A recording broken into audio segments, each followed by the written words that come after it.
Good morning, students.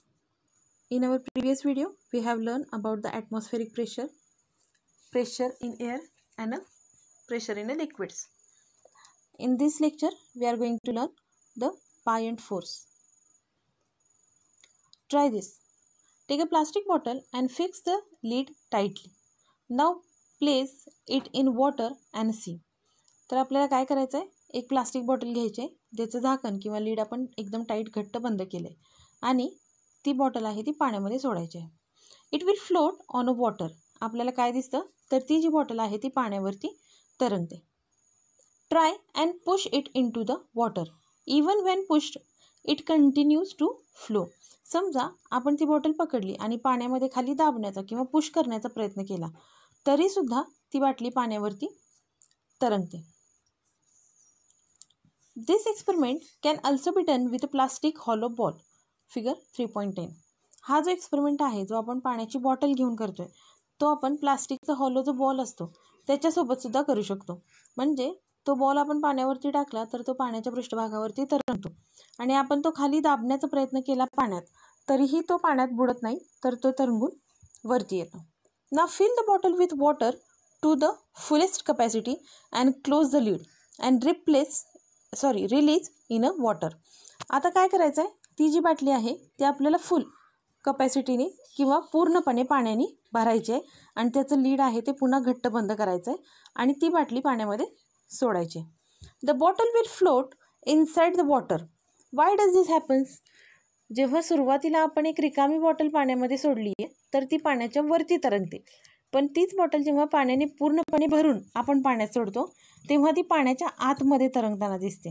ती पूर्णपणे बुडून तळाशी जाऊन बसत नाही, तर ती पाण्याच्या आतमध्ये तरंगताना दिसते. तर असं का घडत असेल? काय वाटतं तुम्हाला की असं काय होतं? The empty plastic bottle floats on the surface of water. On the contrary, the bottle full of water floats inside the water but does not go to the bottom. म्हणजे पाण्याची जी रिकामी प्लास्टिकची जी रिकामी बॉटल आहे ती पाण्यावरती तरंगते. तीच बॉटल जेव्हा आपण पाण्याने भरून घेतो तेव्हा ती पाण्यामध्ये तरंगताना दिसते, पण ती तळाशी जाऊन बुडत नाही. The weight of the empty bottle is negligible as compare with the weight of the water inside. म्हणजे ह्या कंटेनरमध्ये जे असणारं पाणी आहे त्याच्याशी कम्पेअर केलं तर ह्या रिकाम्या बॉटलचं जे वजन आहे ते अगदीच निग्लिजिबल किंवा नगण्य असतं. Such a bottle with water neither floats on the surface nor does it go to the bottom. आणि तशीच बाटली जेव्हा आपण पाण्याने भरून घेतो तेव्हा ना ती त्याच्या सरफेसवरती किंवा पृष्ठभागावरती तरंगते किंवा ती तळाशीही जाऊन बसत नाही. This means the force due to gravity acting downwards, Fg is a force of a gravity, must have been balanced by an opposing force in the upward direction, Fb, on the bottle filled with water.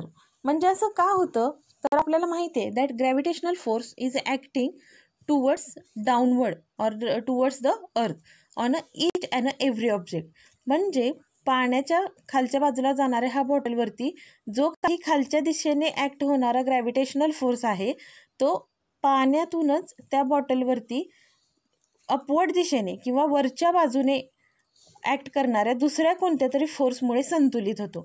म्हणजे जर आपण बघितलं तर ह्या बॉटलवरती हा जो खालच्या दिशेने दाखवलेला ॲरो आहे that is the gravitational force आणि वरच्या दिशेने दाखवलेला जो ॲरो आहे तो पाण्यामधून ॲक्ट होणारा कोणता तरी फोर्स आहे जो त्या ग्रॅव्हिटेशनल फोर्सला बॅलन्स करतो. ग्रॅव्हिटेशनल फोर्स आणि पाण्याकडून ॲक्ट होणारा फोर्स हे दोन्ही एकमेकांशी संतुलित होतात किंवा बॅलन्स होतात आणि त्यामुळे ती बॉटल जी आहे ती पाण्यामध्ये तरंगायला लागते. This force must have originated from the water surrounding the bottle. आणि हा जो फोर्स आहे तो 100% अगदी म्हणजे जेन्युअनली ज्या बॉटलच्या सराउंडिंगला असणारं किंवा बॉटलच्या अवतीभोवती जे असणारं जे पाणी आहे त्या पाण्यापासून निर्माण झालेला असणार आहे. The upward force acting on object in water or other fluid or a gas is called बायोंट force. तर हा जो फोर्स आहे जो पाण्यावरती त्या बॉटलवरती ॲक्ट होतो पाण्याकडून किंवा जर आपण कोणतंही फ्लुइड कन्सिडर केलं लिक्विड किंवा गॅस तर त्या पदार्थाकडून त्यामध्ये बुडणाऱ्या पदार्थावरती किंवा ऑब्जेक्टवरती ॲक्ट होणारा जो फोर्स असतो त्या फोर्सला आपण बायंट फोर्स असं म्हणतो. म्हणजे जेव्हा कोणतीही एखादी वस्तू आपण पाण्यामध्ये बुडवण्याचा किंवा पाण्यामध्ये टाकण्याचा प्रयत्न करतो तर ती वस्तू पाण्यामध्ये बुडत असते बिकॉज ग्रॅव्हिटेशनल फोर्स त्याच्यावरती ॲक्ट होत असतो आणि ती वस्तू पूर्णपणे तळाशी न जाता तरंगत राहते किंवा अंतराळी राहते पाण्यामध्ये, कारण पाण्याची जी बाजू आहे किंवा त्या ऑब्जेक्टच्या अवतीभोवती जे असणारं पाणी आहे किंवा कोणतंही फ्लुइड आहे ते त्याला वरच्या बाजूने ढकलत असतं किंवा त्याच्यावरती खालच्या बाजूने अपोजिट डिरेक्शनला किंवा ग्रॅव्हिटेशनल फोर्सच्या अपोजिट डिरेक्शनला एक फोर्स अप्लाय करत असतं आणि that force is non as a buoyant force. Use your brain power while pulling a bucket from a well. A bucket full of water immersed fully in a water appears to weightless than when it has been pulled out of a water. Why? आता बघा, हा experiment किंवा ही activity बघितल्यानंतर तुम्हाला पुन्हा विचार करायचा आहे. जेव्हा आपण विहिरीतून किंवा आडातून पाणी काढत असतो तर जेव्हा पाण्याची बादली, दोरी बांधलेली पाण्याची बादली पाण्यामध्ये पूर्ण बुडते तेव्हा ती वजनाला हलकी वाटते, पण तीच बादली जेव्हा पाण्याच्या वरती येते तेव्हा मात्र ती वजनाला जड वाटायला लागते. तर असं का होतं? So try to solve that question. Think on that question. Try this. Take a piece of a thin aluminium sheet and dip it in to the water in a bucket. आता आपल्याला काय करायचं आहे, एखादा छोटासा ॲल्युमिनियम शीटचा तुकडा घ्यायचा आहे आणि तो बादलीमध्ये असणाऱ्या पाण्यामध्ये बुडवायचा आहे. What do you observe? तुम्हाला काय दिसेल? जेव्हा तुम्ही तो तुकडा पाण्यामध्ये टाकता तो तुकडा पाण्यामध्ये बुडेल. Now shape the same piece of aluminium into a small boat and place it on the surface of water. If floats isn't it. म्हणजे जेव्हा ॲल्युमिनियमचा एखादा तुकडा, ॲल्युमिनियम शीट तुम्ही घेता आणि पाण्यामध्ये बुडवता तेव्हा ते पाण्यामध्ये बुडून जातं, पण जेव्हा तुम्ही त्या सेम शीटची एखादी बोट बनवता किंवा बोटसारखा आकार देता तेव्हा मात्र ते पाण्यामध्ये बुडत नाही. An iron nail sinks in water, but why does the massive steel ship float on it?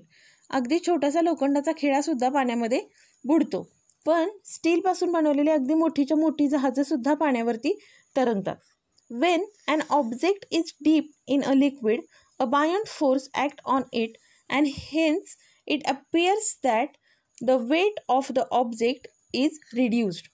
म्हणजे आपण असं म्हणू शकतो की जेव्हा कधी एखादा पदार्थ पाण्यामध्ये बुडायचा प्रयत्न करत असतो किंवा पाण्यामध्ये बुडतो, आपण एखादा पदार्थ पाण्यामध्ये बुडवतो तर पाण्याकडून ग्रॅव्हिटेशनल फोर्सच्या अपोजिट साईडने बायंट फोर्स त्या पदार्थावरती ॲक्ट होत असतो आणि हा फोर्स ॲक्ट झाल्यामुळे काय होतं तर त्या पदार्थाचं वजन कमी होतो. It becomes easier to swim in a sea water than the fresh water. आपल्याला माहिती आहे की ताज्या किंवा गोड्या पाण्यापेक्षा खाऱ्या पाण्यामध्ये पोहणं हे जास्त इझी असतं. म्हणजेच नदीच्या किंवा विहिरीच्या पाण्यामध्ये पोहण्यापेक्षा समुद्राच्या पाण्यामध्ये आपण जास्त सहज किंवा इझिली पोहू शकतो. This is because the density of sea water is higher than the density of the fresh water due to the salt dissolved in a sea water. तर हे कशामुळे होतं? Density. That concept we have learned in a 7th standard. Density of a sea water is higher than the density of a fresh water. म्हणजे समुद्राच्या पाण्याची जी घनता असते किंवा डेन्सिटी असते ती फ्रेश वॉटर किंवा नदीच्या पाण्याच्या घनतेपेक्षा जास्त असते, कारण समुद्राच्या पाण्यामध्ये सॉल्ट किंवा क्षार विरघळलेले असतात. In this book you have seen the lemon sink in the glass filled with water but it floats when we stir in 2 spoon of salt in the water. म्हणजे आपण ह्यामध्ये सुद्धा बघितलेलं आहे, या पुस्तकामध्ये असं बघितलेलं आहे की जेव्हा तुम्ही एखादा पाण्याने भरलेल्या ग्लासमध्ये लिंबू टाकता तेव्हा तो त्याच्यामध्ये बुडतो, पण त्याच पाण्यामध्ये जेव्हा तुम्ही 2 चमचे मीठ मिक्स करता आणि मग लिंबू सोडता तेव्हा तो लिंबू पाण्यावरती तरंगतो. कारण साधी पाणी जे आपण घेतलेलं आहे त्याची डेन्सिटी कमी असते, पण जेव्हा आपण त्याच्यामध्ये मीठ मिक्स करतो तेव्हा त्याची डेन्सिटी वाढते आणि जास्त डेन्सिटी असल्यामुळे तो लिंबू त्याच्यामध्ये तरंगतो. In salty water the buoyant force is exceeds the gravitational force. म्हणजे सॉल्टी वॉटर जे आहे किंवा जास्त डेन्सिटीचं वॉटर जे आहे त्याच्यामध्ये बायंट फोर्स म्हणजे पाण्याकडून ॲक्ट होणारा जो फोर्स असतो तो ग्रॅव्हिटेशनल फोर्सला एक्सिड करत असतो. What it understood from the example, buoyant force is a depend on a 2 factors. आणि ह्या एक्झाम्पल्सवरून आपण असं म्हणू शकतो की हा जो buoyant फोर्स आहे तो 2 फॅक्टरवरती डिपेंड असतो. The first factor is the volume of an object or volume of the object. First जो फॅक्टर आहे तो ऑब्जेक्टचा volume. The buoyant force is more if the volume of the dipping object is more. म्हणजे त्याचं जे आकारमान आहे, volume म्हणजे आकारमान, जर पाण्यामध्ये बुडणाऱ्या कोणत्याही वस्तूचं आकारमान जास्त असेल तर त्याच्यावरती ॲक्ट होणारा बायोंट फोर्स जो आहे तो जास्त असतो. म्हणजे तुम्ही एखादा चमचा किंवा एखादी छोटीशी वस्तू पाण्यामध्ये सहज बुडवू शकता. हे जर तुम्हाला मोठं भांडं पाण्यामध्ये बुडवायचं आहे, that experiment you can do. एखाद्या मोठ्याशा पातेल्यात किंवा टबमध्ये पाणी घ्या आणि त्याच्यामध्ये एखादा ग्लास बुडवण्याचा प्रयत्न करा. तुम्ही थोडंसं फोर्स अप्लाय करून तो ग्लास सहजपणे बुडवाल. पण एखादं मोठं पातेलं किंवा मोठ्या ताटासारखं भांडं जर तुम्हाला बुडवायचं असेल तर तुम्हाला जास्त फोर्स अप्लाय करावा लागतो, कारण त्याचा व्हॉल्यूम, मोठ्या भांड्याचा व्हॉल्यूम किंवा आकारमान हे जास्त असतं. म्हणजेच the first factor is a volume of the object and second is a density of a liquid.